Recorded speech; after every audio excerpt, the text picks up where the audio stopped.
사울은요, 첫 번째 하나님의 영에 떠났어요. 하나님이 떠났다 얘기하시는 거예요. 하나님이 이제 사울을 버리신 거라.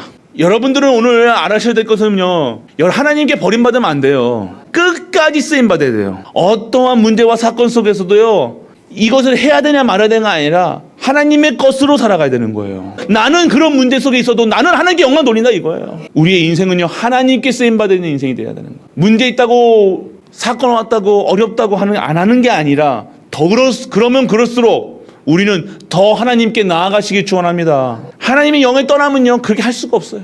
그런데 다윗은 어떻게 하나님의 영에 충만했다 이거예요. 기름 부음 받은 그 순간, 오늘 예수를 그주로 나의 주인으로 영접하는 순간 우리는 하나님의 영에 우리 안에 계신다는 거예요. 절대 떠나지 아니하신다는 거예요. 끝까지 우리를 보호하시고 지키시고 보혜사 성령님께서 우리를 영원토록 지키신다 이거예요. 그리고 여러분들, 사울은요, 자신을 위해서 자신을 위하니까 어떻게 돼요? 문제 앞에서 굴복하게 될 수밖에 없어요. 자기 자신을 위해서 살았기 때문에 오늘 문제 오니까 어떻게 돼요?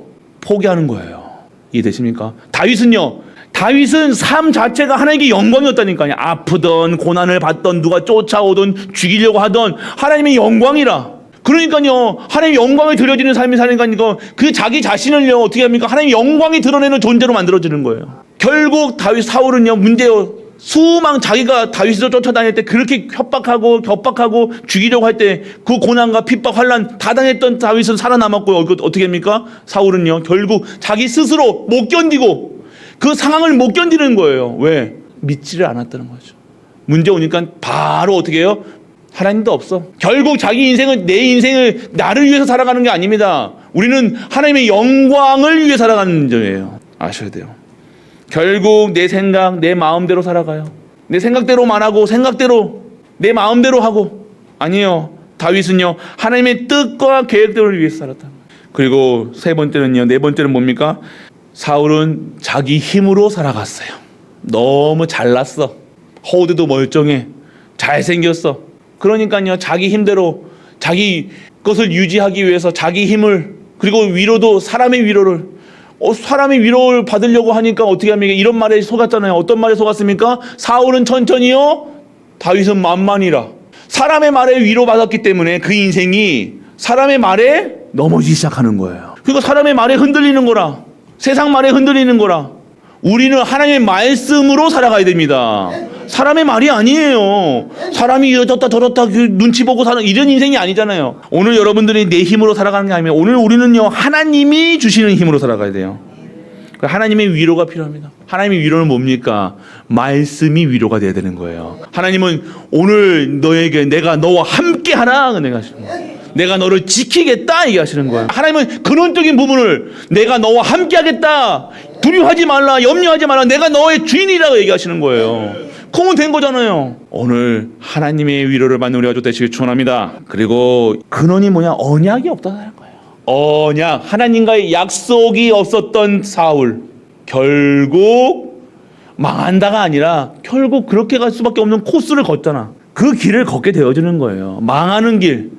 하나님은 그 길을, 의인의 길을 인도해 주시는데 그 자리에 못 있는 거라. 그렇지만 다윗은요, 끝까지 하나님께 쓰임받았어요. 죽음까지도 쓰임받았다니까요. 여러분 아셔야 돼요. 세상 기준에 맞추지 마세요.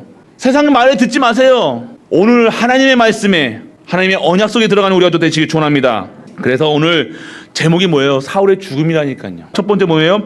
지금 기도할 시간표라는 거예요. 오늘 여러분들 영적 상태를 바꾸는 시간표가 돼야 돼요. 오늘 하나님이 명령하신 거예요. 기도하라는 거예요. 기도의 모임에 모여야 돼요. 모여서 기도해야 돼요. 기도의 바람이 불어야 돼요. 성령의 바람이 불어야 돼요. 오늘 24시 모든 것을 기도로 돌리시는 우리가 되시기 축원합니다. 보이는 거 다 기도하셔야 돼요. 오늘 하나님의 24시가 되어지는 기본은요, 나의 부족함에 하나님께 역사하시는 거예요. 그래서 모든 거 기도하는 겁니다. 두 번째요, 끝까지 기도하셔야 돼요. 하나님은 그 주신 기도 제목은요, 끝까지 붙잡고 가시길 축원합니다. 안 되는 게 어디 있습니까? 하나님은 반드시 성취해 나가십니다. 반드시 이루어 나가십니다. 여러분이 반드시 언약 잡은 그대로 성취하신 줄 믿으시기 바랍니다. 여러분 기도하셔야 돼요. 어렵습니까? 아니에요. 세계를 돌릴 수 있다니까요. 기도로서 여러분의 가정과 가문, 세상을 돌릴 수 있는 것이 기도라. 여러분 끝까지 기도하시기 축원합니다. 그리고 여러분들 여러분의 인생을 기도 속으로 들어가야 돼요. 여러분이 결론난 인생 아닙니다. 대부분이 하다가 포기해. 환경을 보고 상황을 보고 포기해 버린다니까요. 포기하지 마세요. 어떠한 상황 속에서도 여러분 기도하셔야 돼요. 여러분 그리고 여러분의 인생이 기도의 인생이 돼야 되는 거예요. 확신이 올 때까지. 그럼 어느 순간 확신이 온다니까요. 이거 하나님께 하시겠다. 이루시겠다. 하나님 보여주신다니까요. 기도하는데 마음에 하나님이 이렇게 하실 것 같다라는 생각이 든다니까요. 여러분에게 일어날 일들, 하나님이 역사하실 일들, 반드시 회복하실 일들, 반드시 오늘 여러분들에게 믿는 순간 여러분이 그대로 성취되는 줄 믿으시길 축원합니다. 그래서 여러분들 확신을 가지셔야 돼요. 그리고 여러분들 기도할 때요, 새 힘이 생기는 거예요. 새로운 힘이 생깁니다. 새 힘을 얻어야 돼요. 오늘 하나님께서 여러분들에게 새 힘을 얻어라 얘기하시는 거예요. 오늘 하나님 말씀이 생각나야 돼요. 오늘 새 힘을 주시겠다 얘기하셨어요. 그걸 받으셔야 돼요. 새 힘을 얻어요. 독수리가 날개치는 것처럼 오늘 여러분들이 정말로요 새 힘을 얻는 우리가 되시길 축원합니다. 기도하고 있으면 여러분들이요 여러분의 미래가 보여져요. 하나님이 나를 전도, 선교, 후대, 교회 살리는 축복 속에 나를 세우시겠구나 보이시는 거야. 첫 번째가 보여질 겁니다. 여러분의 업이 먼저 살아가는 것이 아니라 여러분의 가정이 먼저 회복되는 것이 아니라 여러분 스스로 개인이 먼저 내가 하나님의 일에 하나님의 사역에 쓰임받는 사람이라는 것을 확신하게 된다니까요. 소망이 생기는 거라니까요. 힘이 생길 겁니다. 두 번째는요 교회 살리는 힘이 생겨요. 교회 살리는 힘이 뭡니까? 무너진 현장, 어려운 현장, 그 일에 내가 사용되어주는 거예요. 오늘 하나님 주시는 힘으로 새 힘으로 살아가는 우리가 되시길 바랍니다. 교회 다니는 님, 시대를 바꿔야 돼요. 이런 여러분이 바뀌면 시대가 바뀝니다. 맞죠? 여러분 한 사람이에요. 여러분이 정말로 하나님 주신 힘을 가지고 있으면요 여러분 자녀 걱정하지 말라니까요. 성도는요 하나님 말씀 속에 있어야 된다니까요. 예배 속에 있어야 돼요. 찬양하는 곳에 있어야 된다니까요. 예배 드릴 때 모든 것이 회복되는 줄 믿으시기 축원합니다. 그리고 세 번째면 전무후무한 능력을 실현해라. 여러분들 오늘 여러분에게 전무후무한 응답을 주시겠다는 거래요. 근데 그것을 할 수 있는 능력을 실현시키시라는 거예요. 잡으셔야 돼요. 언약 잡으셔야 돼요. 말씀 잡으시라니까요. 이제는요 하나님의 전무후무. 그래서 하나님께서 갈보리 교회를 향한 절대 계획을 찾으셔야 돼요. 이해되십니까? 하나님의 절대 계획. 하나님께서 모든 교회에는 절대 계획이 있는데 그래서 말씀을 주시는데 그 속에서 하나님의 절대 계획이 뭐냐? 전무후무한 응답을 실현시키시겠다. 전에도 없었고 후에도 없을 일들을 여러분과 여러분 가정과 여러분 후대에게 역사하시겠다라고 얘기하시는 거예요. 믿으시는 은혜가 임하길 축원합니다. 오늘 여러분이 입술로 고백해야 돼요. 아멘으로 화답하시길 축원합니다. 믿으셔야 돼요. 그리고 두 번째 뭡니까? 갈보리 성도들이 향한 계획을, 나에 대한 계획을 찾아야 돼요. 나는 그러면 목사로서 뭐 해야 되는가? 목사로서, 장로로서, 권사로서, 집사로서 하나님의 축복이 흐르는 그 흐름 속에 있어요. 마지막이에요. 지금도 일하시는 하나님의 능력을 체험해야 돼요. 지금도 하나님은 일하십니다. 지금도 여러분들을 이 아멘으로 harap하시는 모든 자들을 치유해 나가시는 거예요. 여러분 생각으로는 여러분 아멘 하면서도 여러분 문제 자녀, 돈, 안 날 것 같. 이게 있잖아요 지금. 그런데요, 여러분들 그거랑 상관없이 하나님의 방법으로 하세요. 내 방법으로는 절대 안 됩니다.